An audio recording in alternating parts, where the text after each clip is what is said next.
Assalamualaikum warahmatullahi wabarakatuh.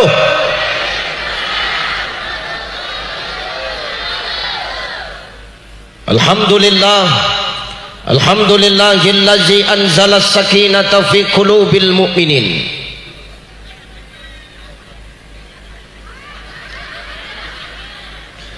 Asyhadu an la ilaha illallah wahdahu la syarikalah wa asyhadu anna Muhammadan abduhu wa mawalah. Allahumma salli ala sayyidina wa ala ali sayyidina. Faqala Allah ta'ala a'udzu billahi as-sami'il 'alim minasy syaithanir rajim. Ya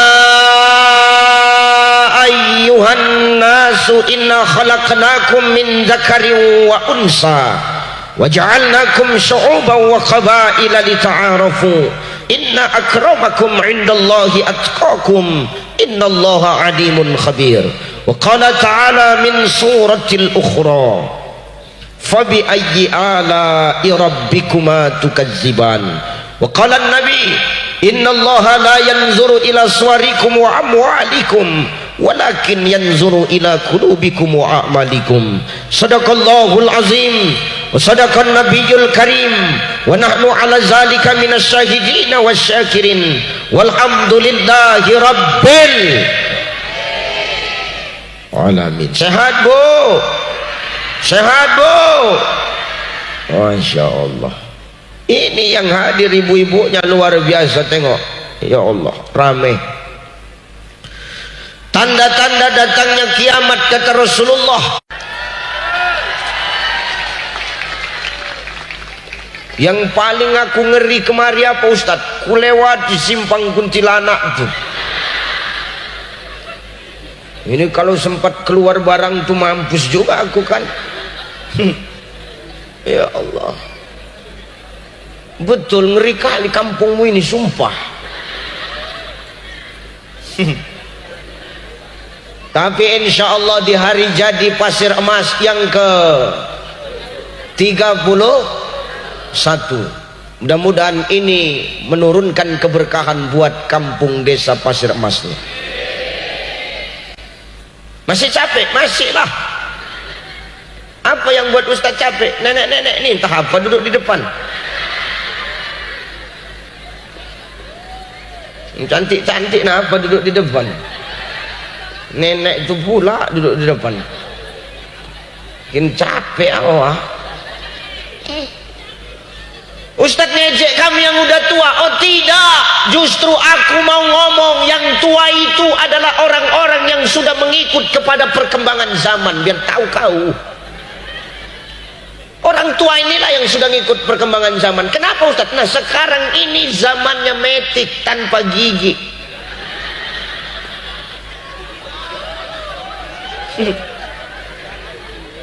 Bukannya yang udah nggak ada gigi itu orang-orang lama itu. Yang penting sehat ya Nek ya. Yang penting sehat Pak. Sehatlah. Orang habis hujan sehatlah. Masya Allah. Sehat ya Pak ya. Masya Allah. Yang termulia dan yang paling kita muliakan bersama para alim ulama, asatis wa asatizah, mu'alim wa mu'alimah, kiai, para masaikh, bu nyai yang hadir pada malam hari ini. Salam takzim buat para kiai semua. Muliakan ulama-ulama di kampungmu. Ketika kau muliakan ulama yang ada di kampungmu, maka itulah sebab datangnya keberkahan buat kampungmu ini Bapak Ibu. Muliakan ulama-ulama kampung tuh. Muliakan. Kalau awak ini kan sekali-sekali datang, betul? Itu pun karena diundang. Kalau enggak sampai aku ke Pasir Emas nih. Muliakan ulama-ulama kampung kita Bapak Ibu. Kenapa? Doa mereka mustajab. Amin. Muliakan guru-guru ngaji di kampung nih. Coba yang baca Quran tadi, bagus suaranya. Muliakan guru-guru ngaji di sini. Di sini guru ngaji berapa sebulan kau kasih Bu? Ini terbalik, yang ngajarkan Quran kau gratiskan, yang ngajar bahasa Inggris kau bayar mahal-mahal. Pertanyaanku, kau ditanya dalam kubur ketika mati, pakai bahasa Arab atau bahasa Inggris? Bahasa Arab, bahasa Quran. Nggak pernah mayit itu datang ke dalam kubur dia pakai bahasa Inggris. Good morning mayit. How are you? How are you? How are you? Kepala tak tahu lah how are you. Nggak gitu. Tetap pakai bahasa Arab, bahasa Al-Qur'an. Man rabbuka, man nabiyuka, ma imamuka, ma ikhwanuka. Kan bahasa Arab ini. Kalau perkara bahasa Inggris bisanya kita pelajarin itu. Gini-gini pun pandainya aku bahasa Inggris. Loh, gak percaya kau. Pandai aku bahasa Inggris. Pintu, door. Buka pintu, door, buka. Betul. Buku, buku jatuh, kedebuk. Ini nambah-nambah de ajanya ini. Pohon pisang, debok. Panganan ayam karo entok, dedek. Nih kelapa muda, tinggal nambah-nambah de. Maka muliakan orang yang mengajarkan Quran. Yarfa'illahu allazina amanu minkum wallazina utul ilma darajat. Allah saja memuliakan orang-orang yang berilmu di atas orang yang beriman dengan beberapa derajat. Orang beriman belum tentu diangkat derajat. Bisa jadi orang yang berilmu itu derajatnya lebih baik daripada orang yang beriman, Pak. Maka iman tak cukup, iman harus dilandasi dengan ilmu. Tanpa ilmu nggak ada apa-apa. Saya tanpa ilmu nggak sampai aku kemari, betul. Tanpa ilmu nggak akan aku masuk ke dalam TV itu, betul. Biar tahu kau. Ustadz kan nggak juara 1, memang nggak juara 1, juara 5. Tapi dari 2000 orang-orang pintar se-Asia Tenggara, biar tahu kau. Bukan sedikit 2000 tuh. Ustadz kak nggak menang, memang nggak menang, tapi jadwalku paling padat di antara orang itu. Ternyata Pak, untuk menjadi yang terbaik itu tidak harus menjadi juara 1, betul? Betul. Iyalah, aku biasa aja nggak menang, nggak mau aku pun juara 1, terlalu sedikit. Juara 5 kan banyak. Yang terhormat Sohibul Bait, Bapak Bupati Kabupaten Kuantan Singingi, yang hari ini dihadiri oleh Bapak Staf Bupati, Bapak siapa? Marwan Pak. Nah, itulah pokoknya nama Bapak ya. Sehat-sehat Pak ya, Insya Allah. Beliau jujur orangnya. Kenapa Ustadz bisa bilang jujur? Kalau tidak karena perintah Pak Bupati, tak kemari beliau. Berarti malas ini datang pengajian.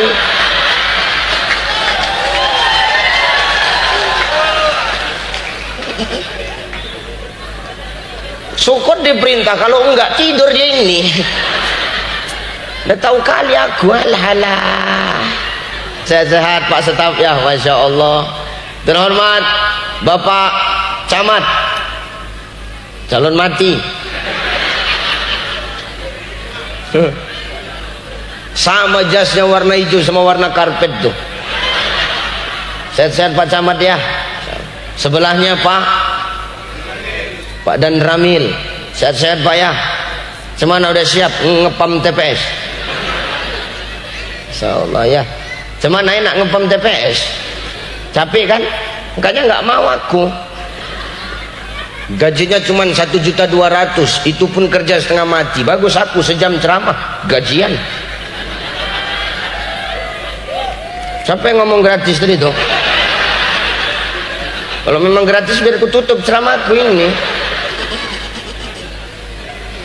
Yang terhormat Bapak PJ Kepala Desa. Bapak siapa namamu Pak? Bukan nanya aku.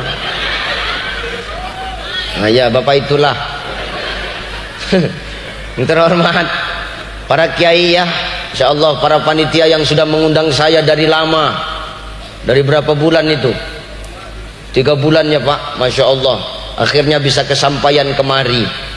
Semua yang nggak bisa ku sebut-sebutkan satu persatu. Para imam, para BKM, para sesepuh ini sepuh, tokoh adat, tokoh budaya, tokoh lan, lembaga adat. Hah? Nagori, sehat-sehat ya tuh. Insya Allah. Udah habis. Siapa lagi yang mau hormati? Habis. Para pasukan-pasukan Banser yang dari bandara komandanmu sudah mengawal aku. Masya Allah. Kupikir Kopassus, rupanya Banser. Iya kaget aku, mak Kopassus yang rupa Banser. Ustaz tahu dari mak simbolnya aku tengok. Oh iya aku pikir. Sehat-sehat Pak Banser ya. Ingat, jangan kau duduk sebelum aku duduk. Tegak kau sampai aku selesai. Kau pikir nggak capek jadi Ustaz? Kau rasakanlah itu.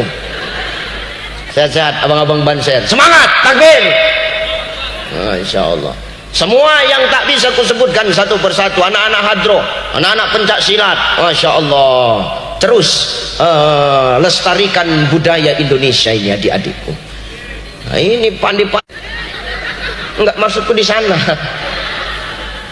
Ya betul Bu. Ini setan nggak rela kalau kita mendapatkan fadilah dari majelis ilmu ini. Apa rupanya fadilah majelis ilmu itu Ustaz? Imam Al-Ghazali di dalam kitab namanya Ihya Ulumuddin, Imam Al-Ghazali mengatakan Allah memberikan 2 fadilah besar kepada orang-orang yang duduk dalam majelis ilmu ini. Apa Ustaz? Yang pertama, dudukmu ini dihadirkan para malaikat, lalu malaikat itu datang kemari, malaikat menyingkapkan sayapnya, mengembangkan sayapnya, membentangkan sayapnya, lalu malaikat bersujud kepada Allah, dan kemudian dia berdoa kepada Allah. Apa doanya malaikat? Ya Allah, ampunkan dosa orang-orang yang hadir pada malam hari ini. Itu kan tanda orang banyak dosa gitu. Pantang didoakan langsung amin terus. Yang diam aja Ustaz, diam aja tambah parah lah itu. Ya betul Bu, ini malaikat banyak ini yang datang, semua malaikat datang, termasuk Israel nih. Hati-hatilah kau nek. Betul nek. Israel sudah geram aja nengok kau, kapan kau selip, kupijak kau kata Israel. Betul, hati-hatilah. Tapi insya Allah semua yang hadir ini Allah ampunkan dosa-dosa kita. Yang di terata diampunkan Allah, yang di podium diampunkan Allah. Ustaz, apa kami dibawa-bawa pokok sawit Ustaz? Cuman nasib kami? Itu pandai-pandai kau bercakap sama malaikat.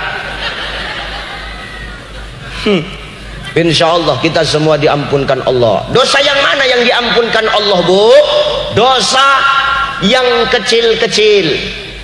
Dosa kau nyuri uang suamimu di kantong celana. Ya kaulah kalau nyuci celana lakimu, suamimu, ada uang di kantongnya limpul, kau ambil atau kau pulangkan? Udah tahu kalian siapa malingnya kan? Selama ini setengah mampu awak mencari siapa malingnya, rupanya kawan tidur awak. Boleh itu kami ambil? Tak boleh. Dengar telingamu. Kenapa tak boleh? Itu bukan hakmu Bu. Ini perempuan payah kadang-kadang sampai mereka ada istilah uang suami uang. Dengar Pak, tengok itu kejam kan? Uang suami uang istri uang. Terus uang kami kapan? Semua mau uang kau. Itu apa itu? Kota infak. Ayo kita jalankan dulu kota infak, kasih infak yang terbaik ya, supaya nggak ganggu. Ayo sambil salawadan yuk, jangan pala diiringi gendangan. Ayo salawadan sambil jalankan kota infak. Yang jalankan kota infak yang kurus saja, nggak usah yang gemuk payah jalannya, lambat. Dah yuk sambil salawatan ya Bu ya. Salatullah salamullah ala toha rasul. Salatullah salamullah ala yasin Lagi. Salatullah salam ala toha rasul. Salatullah salamun ala yasin. Ada kardus keluyuran, kardusnya cari amalan, yang ngisi tambah kesehatan, yang gak ngisi kawannya. Mulutmu yang bilang ya, mulutmu yang bilang. Salatullah salam ala toha rasul. Salatullah salam ala yasin. Ada kardus wirawiri, kardusnya minta diisi, yang ngisi tambah rezeki, yang gak ngisi bakal cepet.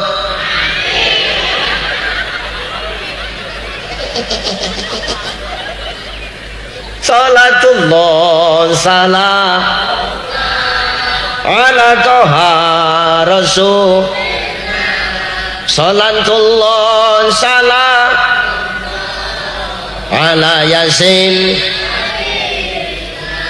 Kaum muslimin muslimat, mari sama kita taubat, cari ilmu dan manfaat untuk. Terus duitnya kami kapan? Gak boleh gitu bu, konsepnya bukan gitu, ilmunya bukan gitu. Yang benar, di balik harta suami ada hak istri, di balik harta istri tak ada hak suami. Itu baru betul. Itulah mulutmu itu. Ini semua mau kau ambil, kan kasihan suamimu, tengok itu mukanya tertekan semua muka laki kau. Kenapa Ustaz? Semua mau kau ambil, tak boleh gitu. Jangan, itu ada hak kami. Ya bu ya, pahami bu. Besok pulangkan, pulangkan. Palak kali aku, enak kali.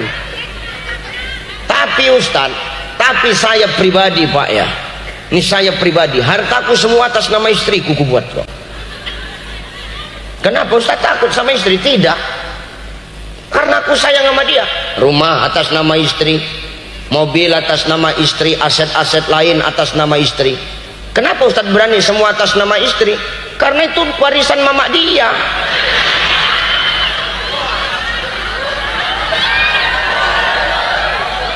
Kalau enggak ya enak kali kau kupikir. Makanya itu dosa-dosa kecilmu diampuni insya. Jangan ulangin lagi bu ya. Ini asal kau ambil pantang selip silap, pantang silap selip hilang. Mana lah uangku kata laki itu, uang tuh bayar utang ini, la ilaha illallah. Rupanya udah dicuri sama mak lampir tuh, cemana lagi. Maka duduk kita di sini, yang pertama dosa kita digugurkan, diampunkan oleh Allah. Yang kedua, duduk kita ini sama seperti pahalanya kita melaksanakan sholat sunnah 1000 rakaat. Coba bu, pernah ibu sholat sunnah 1000 rakaat? Pernah? Kau pak pernah pak? Udah yakin aku belum. Kau pak camat pernah sholat sunnah 1000 rakaat? Aku kan nanya, kau Pak Dandim pernah? Kau Pak Staf? Woi, Pak Staf? Pernah? Kau Pak PJ pernah? Belum kan? Stafnya aja tak pernah, apalagi PJ-nya. Tak pernah kita sholat sunnah sampai 1000 rakaat. Ustadz pernah? Ya belum. Kita ini sama-sama belum Pak. Maka justru itu kita duduk di sini, pahala kita sama seperti sholat sunnah 1000 rakaat. Berarti kan Allah sayang sama kita Bapak Ibu, betul? Allah sayang sama kita, Allah cinta sama kita. Allah nggak mau duduk kita di sini malam ini rugi. Tapi kadang kita yang nggak pernah sadar sama rasa sayang dan cintanya Allah. Terlalu banyak alasan kita untuk duduk di majelis ilmu ini. Ada aja alasan. Dan alasan itu kadang-kadang timbulnya dari setan tuh. Setan itulah yang berkeliling tuh. Digodanya kita supaya tak mau kita duduk dalam majelis ilmu. Bagaimana cara setan itu menggoda, Ustaz? Dengar. Pertama, setan itu menggoda, diserakkannya paku di tempat dudukmu masing-masing. Ada paku tempat dudukmu itu. Enggak usah kau tengok, enggak ketemu enggak. Supaya apa diserakkan di tempat duduk kita paku? Supaya kita gelisah ketika dengar ceramah. Geser kanan, geser kiri, gelisah. Pengen cepat pulang aja. Pak PJ kata sambutan suruh cepat, cepat. Pak Staf Ali pun mau kata sambutan cepat sih, cepat. Kalau udah jerit-jerit mak garis keras, mana berani awak? Nyawa awak terancam. Gelisah awak dibuat setan tuh Pak. Kenapa? Tak tenang awak duduk. Kalau orang dengar ceramah tak tenang, gelisah dia. Itu kena paku setan itu. Berdiri dia pengen cepat pulang. Makanya berdiri-berdiri itu setan itu. Ustaz berdiri, kecuali akulah. Yang kedua, cemana cara setan menggoda Ustaz? Ditiupkannya angin ke mata kita masing-masing, Bapak Ibu. Dihembusnya mata kita. Merlep mata Pak. Ceper. Narik mata Pak. Ini setan halus. Tapi aromanya buat berantem orang satu terata. Tengok-tengokan.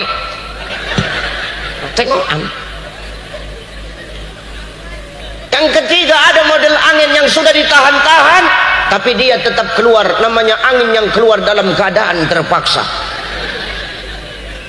Biasa kapan ini Ustaz? Biasa pas waktu kita sholat. Dan orang yang sholat ketika ditiupkan angin ke perutnya, orang yang sholat menahan angin, ciri-cirinya apa Ustaz? Ketika dia sholat, dia akan bergerak kemana arah mata angin tuh? Ke atas angin tuh, bejinjit waktu.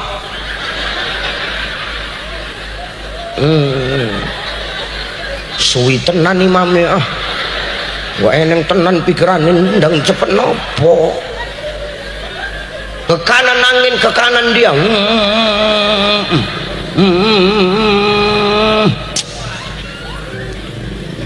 Itu juga nggak bisa baca-baca lagi tuh. Ruku, Allahu Akbar. Nggak berani dia sampai bawah. Segini aja lah, kalau dia ke bawah kan keluar barang tuh. Segini. Sami Allahu liman hamidah. Cepatlah kau. Allahu Akbar sujud. Nengkene rusak yuk. Gitu dia sikit. Ini angin yang keluar dalam keadaan terpaksa. Maka kalau awak sholat menengok model orang sholat begini, ini bukan aliran sesat. Ini adalah orang yang berjuang antara hidup dan mati. Jangan kau ganggu, biar aja. Yang penting dia hidup. Nah itu aja dah. Ustaz kok jorok kali bahas angin Ustaz. Di sini ada adab. Nggak akan mungkin Nabi itu mengatakan suatu kebaikan tanpa ada hikmah di dalamnya. Apa hikmahnya di sini Ustaz? Kata Nabi, orang yang ketika duduk dalam majelis ilmu, dia dengar orang buang angin, yang dengar suruh diam. Diam aja, nikmati, ikhlas, hirup dalam-dalam. Anggap aja kau nyium minyak kayu putih, nembak kawan sebelah, tum. Udah diam aja, nggak usah. Ini, nggak usah. Kenapa berisik? Diamkan aja. Nembak kawan sebelah, dem. Udah, kau tengok mukanya. Udah kau tengok mukanya, kau bisikkan ke telinganya. Memang gak duit utak gue, selesai. Jadi yang tahu cuman kau dia, udah selesai. Yang lain nggak tahu, udah. Maka setan itu berupaya bagaimana kita ini bisa nggak betah ketika kita dengar ceramah. Ini kadang nggak aku juga yang disalahkan, Ustadz tuh lah yang disalahkan. Ngantuk Ustadznya, ini ngantuk. cepat kali kau nyalakan orang. Salah kau nggak pernah kau sadar, salah orang cepat kali kau. Nggak enak ustadznya, kenapa? Ngantuk. Makanya serba salah jadi ustadz nih pak. Datang lama, nyocot. Awak datang lama nyocot, lama kali ustadznya kan yuk iyo. Tang penang jak wali padet terus suwi-suwi tekoni kan yuk ho. Engkau awak tekoni cepet tenan ustadz teko yuk iyo, ketok kali nggak duwe jadwal salah. Makanya serba salah jadi ustadz ini. Mbok pikirmu gampang jadi ustadz ini. Enaknya kan yang kau tengok, nggak enaknya kami yang tahu kamu. Udah lama aku gak jumpa sama biniku, tahu kamu. Tadi jumpa cuman di bandara, itu pun cuman setengah jam. Mau ngapain setengah jam? Tuh. Ya, maka ini cara setan menggoda. Jadi Ustaz, apa yang mau kau sampaikan? Yang ku sampaikan, aku cuma mau berbicara. Tidak pun dalam acara kayak begini, kalau ada majelis ilmu, mau siapapun yang menceramah, mau siapapun yang mengisi, hadir Bapak Ibu. Kenapa? Besar pahalanya Allah tumpahkan di situ. Dengar kau Pak Staf. Jangan kau datang karena perintah Pak Bupati. Kau juga Pak Camat, jangan datang karena Pak Staf datang, tahu kau. Kau juga Pak PJ, sebentarnya kau jadi PJ, bentar lagi masuk kades yang baru kan, itu pun kalau terpilih. PJ ini kan bentar aja, jadi jangan bertingkah-tingkah awak.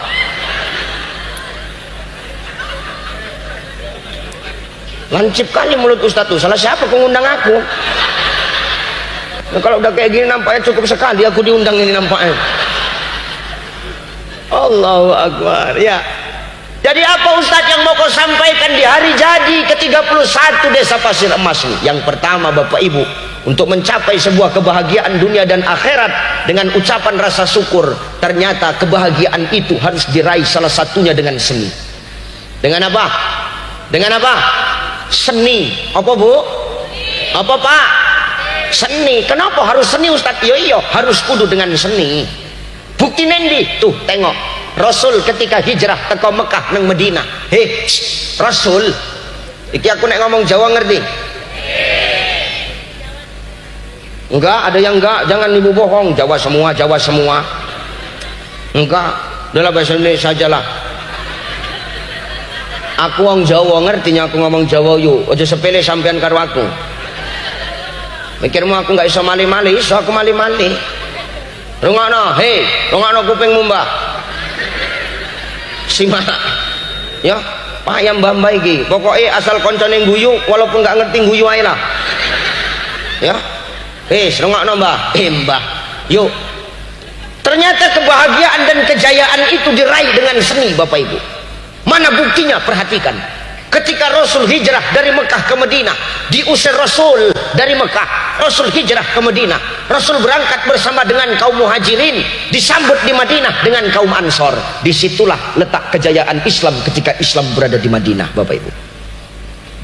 Ini seni. Mana buktinya seni itu hadir dalam kejayaan Islam? Seni hadir ketika Rasul sampai di tanah haram, di tanah Madinah. Orang-orang Ansor berdiri tegak menyambut kedatangan Rasulullah dan kaum Muhajirin. Apa sambutan orang-orang Madinah? Tala'al badru min saniyatil wajabas syukru mada'alil. Seni nggak ini Pak? Seni nggak nih? Seni. Para wali-wali Allah menyampaikan dakwah di tanah Jawa juga pakai seni, karena seni bisa menyatukan. Betul ya? Tengok orang kalau udah dengar lagu solawatan semua ikut, berarti kan seni itu menyatukan Pak. Maka seni itu berperan penting dalam membangun suatu wilayah. Dengar telinga kau para pejabat. Lah betul, seni Bu, harus pakai seni. Lah ibu sendirilah, kalau sudah main nasyid, main qasidahan, main marhabanan, ada nggak seninya? Ada seninya, baju kompak, warnanya sama semua, ya kan? Tuh baju gamis yang 3 kali bayar. Kau yang pakai gamis baru, suamimu yang setengah mampus bayari angsuran kan? Ustadz kok tahu? Bineku gitu. Macam-macam model gamisnya. Ada gamis wirid, ada gamis tablik akbar, ada gamis wirid akbar, ada gamis zikir akbar, ada gamis nasyid 5, 1 seten gopek kali 5, 2,5 juta. Ini yang ngomong salah lalala sama yang nyanyi bayarannya serupa, pulut kuning karo godok. Ustaz kok ngerti? Ya ngerti lah, kecuali yang pesta wong koyo baru yang rendangane.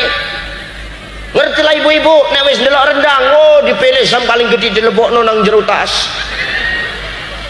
Makanya ibu-ibu ini punya persatuan, namanya persatuan ibu-ibu Columbus, ibu-ibu kelompok yang suka membungkus. Pantang wirid semua makanan masuk dalam tas, Pak. Kerupuk-kerupuk pun masuk ke dalam tas, padahal kerupuk itu udah melempemnya. Loh, Bu kok dilebokno Bu kerupuk melempemnya? Alah Ustaz, tekan omah iso digoreng meneh. Parah. Ambilnya rendang yang paling besar, dibawanya pulang, dipanggilnya suaminya, "Bang, ayo makan, aku bawa rendang." Oke, senang laki itu diajak makan. Begitu dicuil kok keras, rupanya lengkuas. Itulah akibat tamak itu. Ya Bu ya, ini kan seni. Dan hebatnya seni Islam itu Pak, melambangkan akhlaknya Islam. Apa akhlaknya Islam? Seni Islam melambangkan adab dan akhlaknya Islam. Santun akhlaknya Islam itu Pak. Santun akhlaknya. Tengok ketika kau main nasyid, tengok goyangannya. Gor patang penjuru wae goyangan ini. Ngarep burih nganan ngiri. Ya enggak? Iya.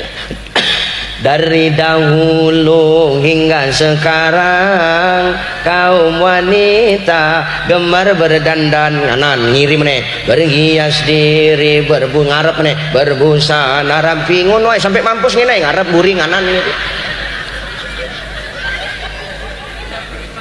Tenang. Ternyata seni itu penting dalam kehidupan dan orang tertarik ketika seni itu ditampilkan Bapak Ibu. Ternyata seni ini adalah strategi dalam membangun kejayaan. Iya Bu. Rungokno, dengar. Ceramah enggak pakai seni, enak enggak? Ustadz diundang enggak pakai seni, enak enggak? Diundang Ustadz. Assalamualaikum warahmatullahi wabarakatuh. Ibu mati, bapak mati, kita semua bakal mati. Camat mati, PJ Kades mati, staf ahli mati duluan. Dia nggak pernah membilangkan diri dia mati. Besok mau diundang lagi, ditelepon nggak ngangkat-ngangkat, rupanya DN sing mati. Seni ini, dakwah ini pakai seni Pak, supaya apa? Ilmu itu sampai, tujuan kita sampai. Seniku dalam dakwah kayak ginilah seniku. Ceplas-ceplos, suruh siapa kau undang aku? Beginilah ceramahku gayanya Bu. Inilah seniku. Ada model orang dia nggak ceramah, nyanyi, itu pun dakwah. Siapa contohnya? Bang Haji Roma Irama. Dia ceramah jarang, tapi nyanyi. Lagu-lagunya isinya dakwah. Mana buktinya? Tuh. Nenteng ceret, nenteng ceret, teteret, nenteng ceret, nenteng ceret, teteret. Begadang jangan begadang, nenteng ceret, nenteng ceret, nenteng ceret. Kalau tiada artinya nenteng ceret, nenteng ceret, nenteng ceret. Dia nggak ceramah, nyanyi, tapi isi lagunya dakwah. Betul ya? Lah benar. Ini seni dalam dakwah itu penting. Apalagi seni dalam memimpin itu penting.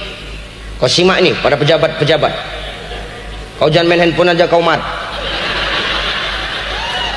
Oh, kau yang mau diceramah main handphone aja kerja. Ustaz tadi main handphone kan belum ceramah. Mana ada yang main handphone? Simak ini. belum tentu aku bisa datang kemari lagi. Rupanya Ustaz nggak mau, kami undang lagi. Mau juga. Pemimpin itu harus punya seni. Apa seninya dalam memimpin itu Ustaz? Adil kepada semua kalangan masyarakat.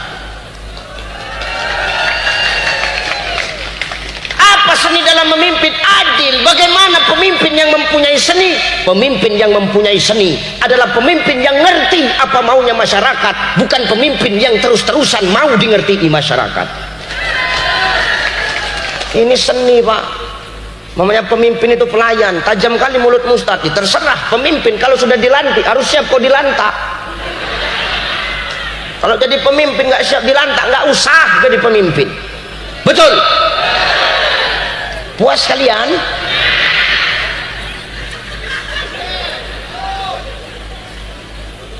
Nampaknya sekali aku diundangnya, aku udah kacau aku nih. Ya pemimpinnya harus punya seni, bisa merangkul semua. Dengan apa kebijakan yang dia buat, Bang? Siapa teladan kita? Lihat tuh. Tuh lihat. Allah ngomong sama Nabi, Allah ngomong sama Rasul. Apa kata Allah? Fabima rahmatim minallahi lintalahum fadzan ghalizan lam faddu min haulik. Ya Muhammad, kalau kau sudah kupilih jadi pemimpin Muhammad, lintalahum, lembutkan hatimu. Jangan kau kasar, jangan kau diktator, jangan kau egois. Fadzan ghalizan lam faddu min haulik. Kalau kau keras hati, nanti umatmu, masyarakatmu tidak akan suka dengan dirimu. Dengar telinga kalian? Nih amalkan, Pak. Kita hari ini punya jabatan karena ada dukungan dari masyarakat, betul? Kalau nggak ada dukungan masyarakat, nggak usah cerita lah. Hari ini kau bisa duduk jadi pejabat karena ada dukungan masyarakat, ada doa dari masyarakat. Maka kau jangan semena-mena. Dengar kalian?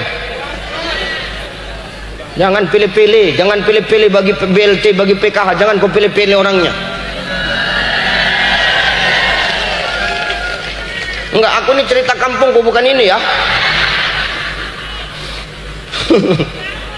Kalau sini enggak, ini sananya ini. Cuman orang sana sama orang sini berkawan, jadi sama kelakuannya. Jangan lagi itu, ancamannya terus nggak ngantar pulang.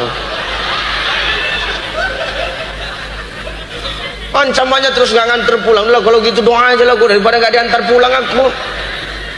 Ya, tuh pemimpin jangan pilih kasih, Bang. Kasih yang memang haknya. Jangan kau tahan-tahan yang memang hak mereka. Contohnya siapa? Tuh, Umar bin Khattab. Nih perhatikan, Mat. Kau juga Des. Kau juga Pak Staf. Kau juga dan Ramin. Gak usah ketawa ya kerjaan kau di sini. Umar bin Khattab. Bagaimana Umar bin Khattab dia hebatnya dalam memimpin itu? Umar bin Khattab kan orang Islam toh ya. Bener ya? Ini kan presiden Islam. Siapa? Umar bin Khattab. Bener?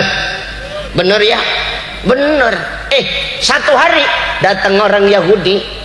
Orang Yahudi ini kan bukan Islam, Bang. Kan bukan Islam, Bu. Dia datang ngadu sama Umar. Mar, wahai Amirul Mukminin Umar bin Khattab, apa? Aku mau ngelapor apa? Semana lamar, aku mau bawa berita ini. Berita apa lagi? Rumahku digusur loh, Mar. Yang gusur siapa? Gubernur. Siapa? Abdurrahman bin Auf. Kenapa rumahmu digusur? Ada pelebaran masjid, rumahku kena, dihancurkannya.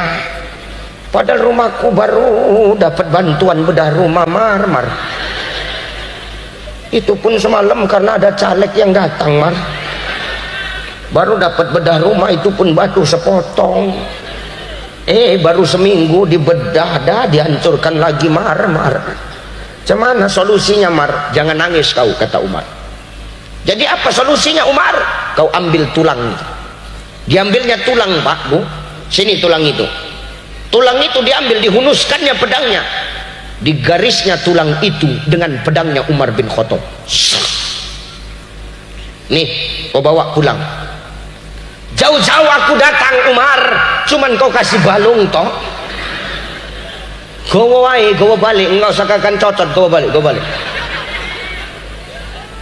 Ini tulang kau kasih sama Abdurrahman bin Auf.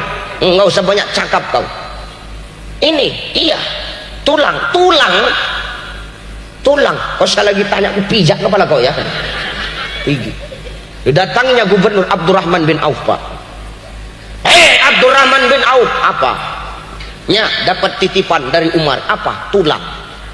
Begitu ditengok tulang itu, ada garis bekas pedang Umar bin Khattab, gemetar Abdurrahman bin Auf. Seakan-akan tulang itu berbicara, hei, jangan kau sombong Abdurrahman bin Auf, jangan sombong kau camat, jangan sombong kau PJ, jangan sombong kau staf ahli, nanti kau bakal seperti tulang. Hari ini kau punya jabatan, nanti kau bakal seperti bangkai ini, kau bakal jadi tulang belulang. Jangan kau semena-mena. Langsung Abdurrahman bin Auf ngambil handphone, ditelepon kepala proyek, halo, stop proyek pembangunan di situ. Kenapa? Nggak usah banyak cocot kau. Rumah yang udah kau hancurkan itu bangun balik. Tapi itu rumah orang Yahudi, nggak usah banyak cakap. Ku bilang suruh bangun balik. Bangun, iya. Kenapa rupanya diam? Daripada aku kena mutasi, diam kau. Dibangun.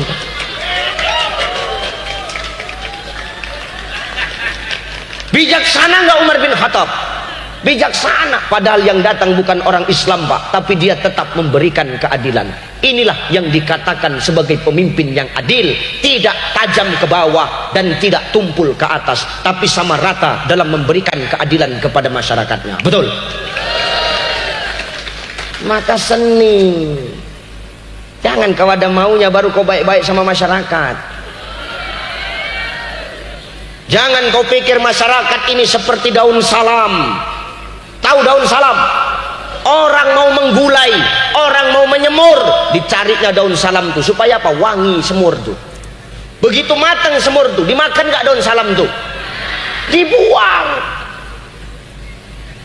Jadi jangan kau anggap masyarakatmu ini seperti daun salam, saudaraku. Berikan keadilan yang nyata kepada mereka. Aplikasikan janjimu itu. Kami memberi bukti, bukan janji. Eleh. Jijik kan aku nengok mulut kau ngomong kayak gitu. Maka tolong. Seni. Setuju kan? Nih seni, Bang. Ya Pak ya, seni. Jadi pemimpin itu harus punya seni untuk menyatukan umat, tidak membeda-bedakan mana kepentingan, mana yang bukan kepentingan. Karena kata Nabi, al-maslahatul ammah muqaddimun alal maslahatul khassah. Kepentingan umat itu harus diprioritaskan daripada kepentingan pribadi.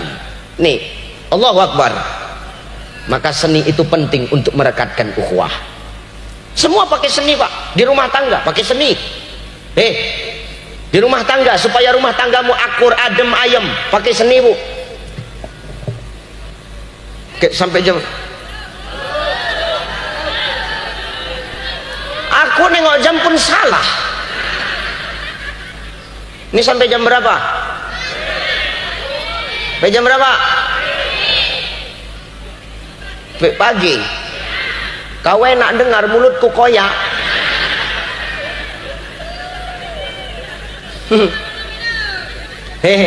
Bu, oh Bu, rumah tangga pun pakai seni kalau mau akur. Rumah tangga kalau mau sejahtera pakai seni. Cemana seninya, Ustaz? Suami mengayomi, istri melayani. Ini seni. Pak mengayomi, Bu melayani. Kau mengayomi, Pak, jangan menganiaya. Kadang kau sombong kali, mentang-mentang laki-laki kau pukuli istri kau itu. Paling jijik aku kalau ada suami yang suka mukuli istrinya, bentak-bentak istrinya. Kau kira siapa kau laki-laki? Kau kira udah hebat kau ya? Kau itu tanpa perempuan gak ada apa-apanya, nyepai kaleng kau, tahu kau. Hari ini kau bisa jadi camat, kau bisa jadi danramil, kau bisa jadi staf ahli, kau bisa jadi PJ. Karena apa? Karena istrimu yang mendoakanmu, Pak. Itu baru doa. Belum lagi emas dia yang terjual supaya kau naik pangkat. Jangan kau suka menganiaya. Ar-rijalu qawamu 'alan nisa. laki-laki pemimpin perempuan. Kalau yang namanya pemimpin, kau mengayomi, bukan menganiaya, Bu. Bukan menganiaya, Pak. Kasihan ini perempuan ini. Ustadz ngomong gitu kenapa? Karena aku sayang sama istriku, biar tahu kau. Bolak-balik istriku tadi nelponin aja sebelum aku naik pesawat. Udah naik pesawat, Pak. Udah sampai belum, Pak? Dia kan panggil aku Papa. Sekarang gini, ada yang salah.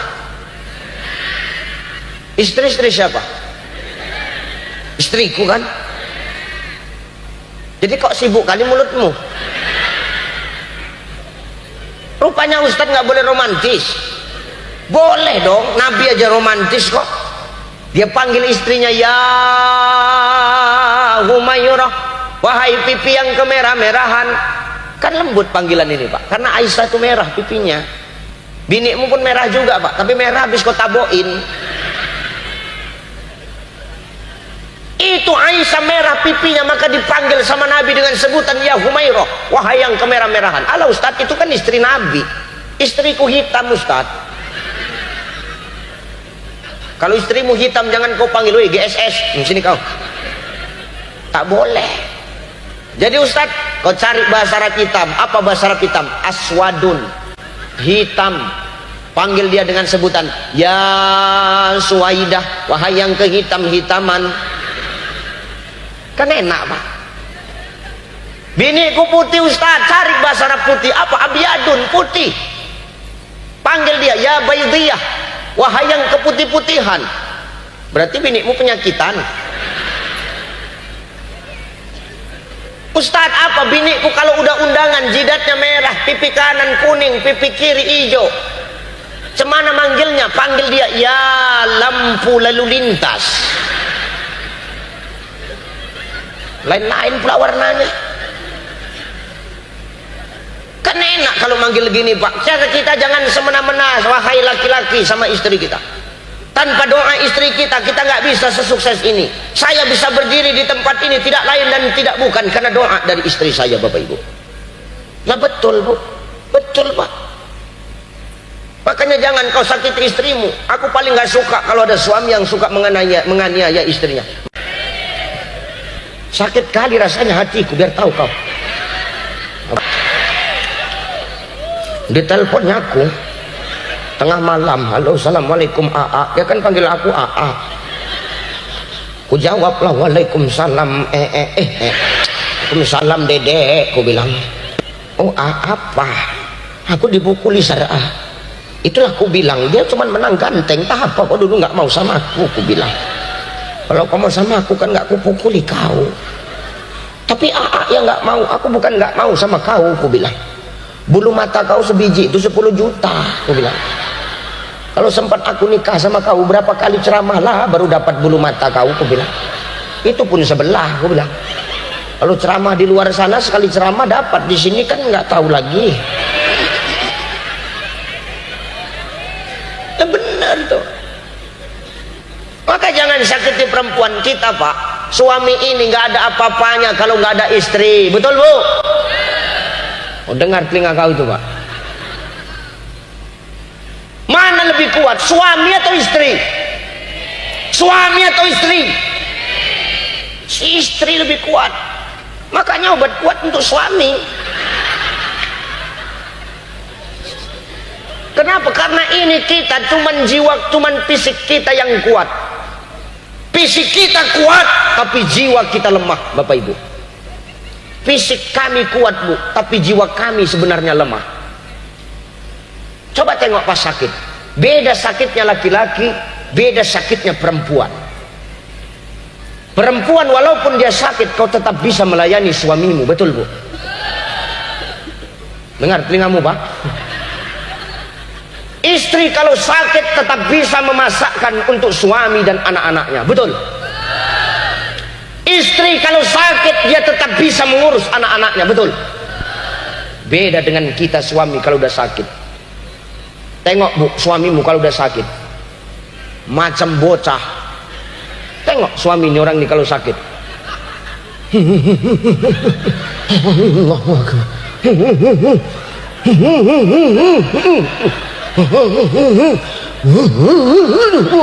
Allahu Akbar, Allahu Akbar.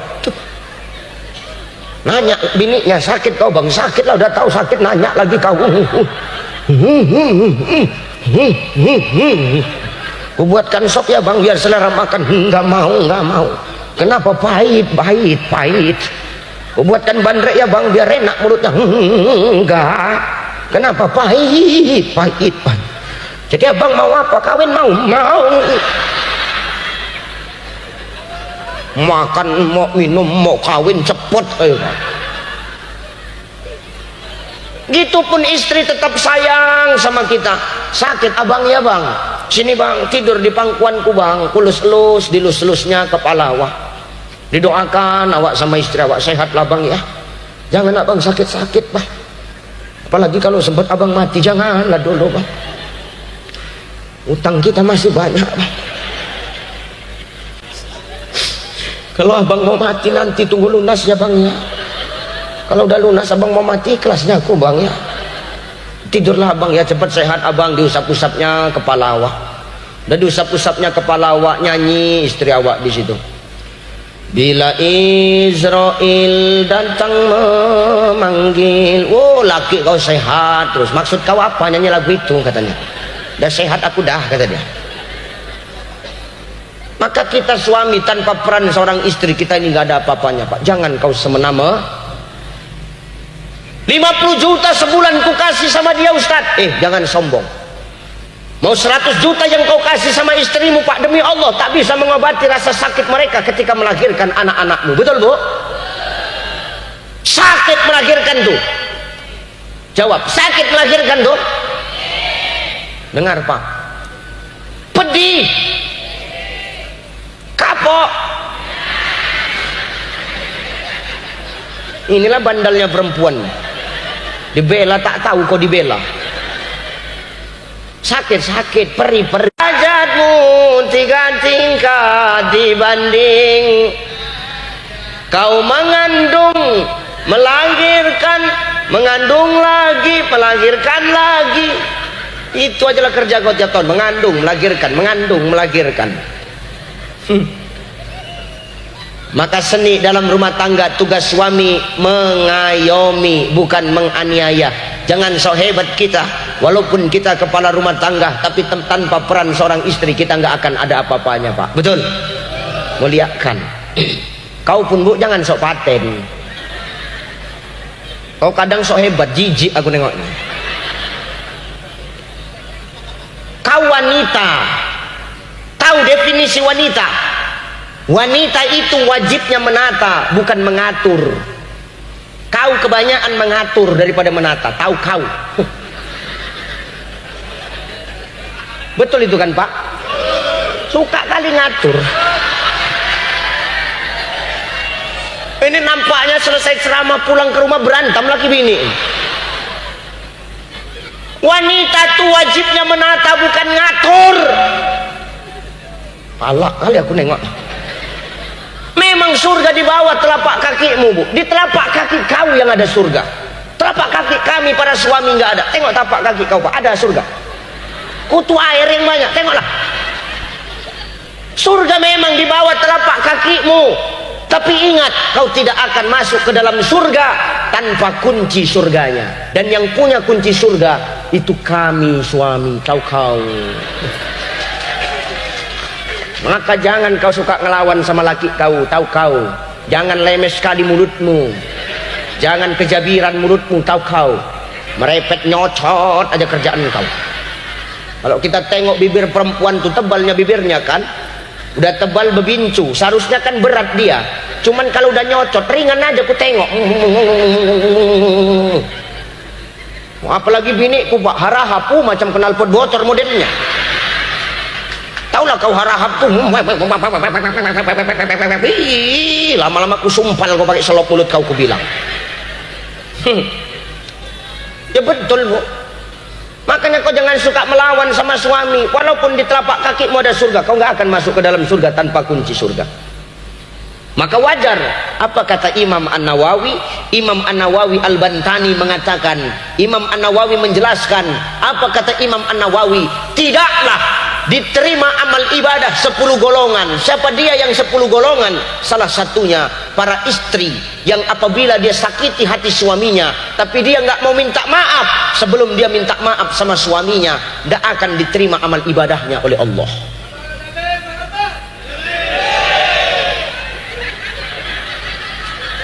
Itu solawat suami yang hidupnya tertekan di rumah.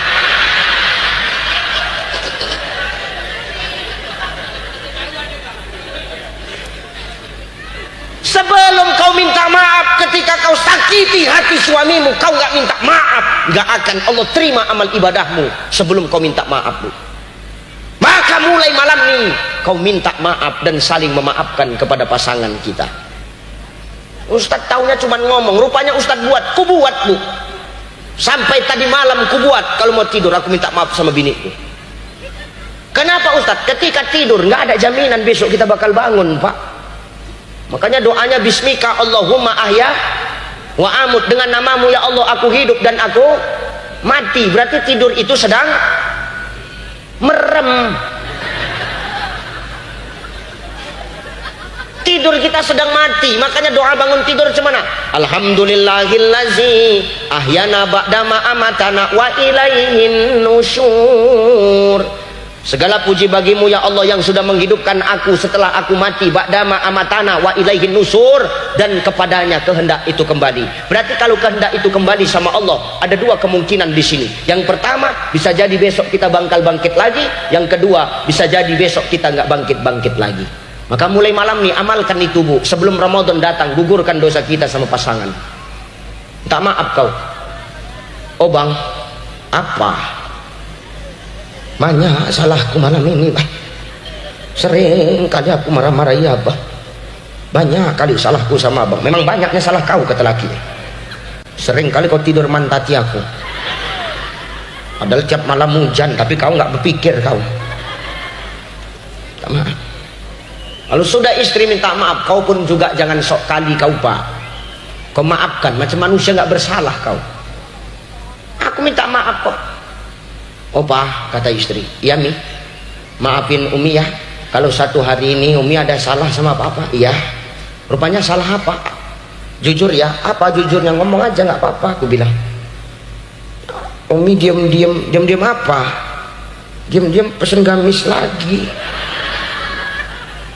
Jadi terus udah datang, udah dibayar, udah. Ke duit siapa? Duit papa. Ya udah, jangan kau ulangin lagi ya. Ya. Aku pun minta maaf ya mi, ada salahku hari ini sama kau. Apa salahmu pak? Aku tadi ceramah, kenapa? Amplopnya aku koyak duluan. Aku beli amplop baru, ku tukar biar nggak ketahuan. Kalau sudah saling memaafkan, enak rumah tangga tuh pak, seni. Dalam rumah tangga pun harus punya seninya perempuan menata, bukan mengatur. Menata sama mengatur beda tipis. Niatnya sama tapi caranya berbeda. Contoh, Pak PJ nyuruh aku makan say. Niatnya bagus, nyuruh aku makan, tapi caranya gitu, makan kau say. Kira-kira mau nggak aku makan? Ku pijak kepalanya. Nggak usah makan pun nggak masalah sama aku, kan gitu pak ya. Walaupun niatnya baik tapi caranya salah kan nggak enak. Tapi kalau nyuruhnya makan Ustaz, makan say, kan enak awak, tambah pun nggak segan awak, kan gitu.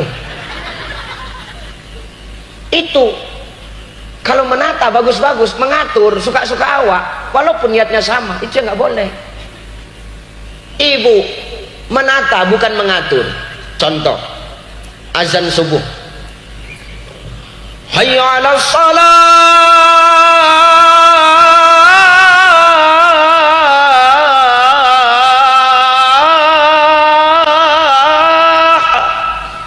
bangun bang subuh. Udah tua malas sekali kau bangun subuh. Marah nggak kita pak? Marah kita nggak kita pak? Kenapa? Niatnya bagus tapi caramu yang salah. Ini ngatur namanya. Tapi Tapi kalau azan subuh, as-salatu khairum minan naum. Bang, bangun bang, udah subuh loh bang. Abang kan imam di rumah ini. Kalau imamnya nggak sholat, cemana kami mau bagus? Bangunlah bang, bangun lagi. Diamlah kau, nggak tahu kali orang capek. Nanti kan bisa aku bangun. Berisik kali mulut kau. Kalau menata, dia nggak akan marah. Tapi berpikir semana caranya supaya suami bangun tapi nggak marah. Mau tahu caranya bu? Mau tahu caranya? Kuajarkan sama kau caranya. Ini kau amalkan. Udah kau bangun nih suamimu marah, nggak usah marah kau bu. Tapi berpikir semana caranya. Semana caranya Ustaz? Pegang tapak kaki laki. Gelik-gelikkan kakinya. Dengar dulu, makan cepat kali mulutmu bilang kena sepak. Cepat kali ngomong kena sepak katanya. Makanya dengar dulu. Ini kakinya, kau di bawahnya, iyalah kena sepak. Orang laki kau macam nyelembul, nyelentak modelnya. Jangan di bawah kakinya. Jadi di mana? Di sampingnya. Ini kakinya, kau di sampingnya. Nah, gelikkan. Bangun bang, subuh. Jadi kalau nyelentak kakinya kan ke depan, samping kan nggak kena. Buat gitu malam besok pagi itu. Bangun bang, subuh. Bangunlah bang, subuh.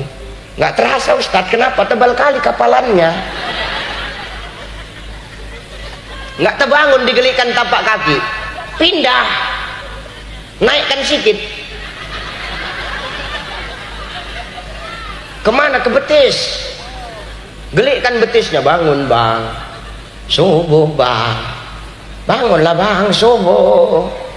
Nggak bangun Ustadz, nggak terasa. Naikkan lagi sedikit. Kemana? Ke paha. Gelikkan pahanya. Bangunlah bang, subuh. Bangunlah bang. Nggak bangun juga Ustadz. Stop, jangan naik-naik lagi. Nanti lain yang bangun. Jangan naik-naik lagi, sampai situ aja. Terus kemana Ustadz? Kau kan ikut wiridan bu. Kata Nabi, iqra'u yasin bimautikum. Bacakan yasin untuk orang yang mati. Udah dibangun. Jahannam. Sambung lagi bu.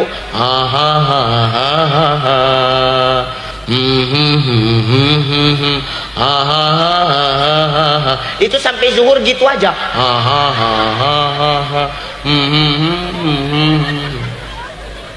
Terakhir nggak sholat dua-dua.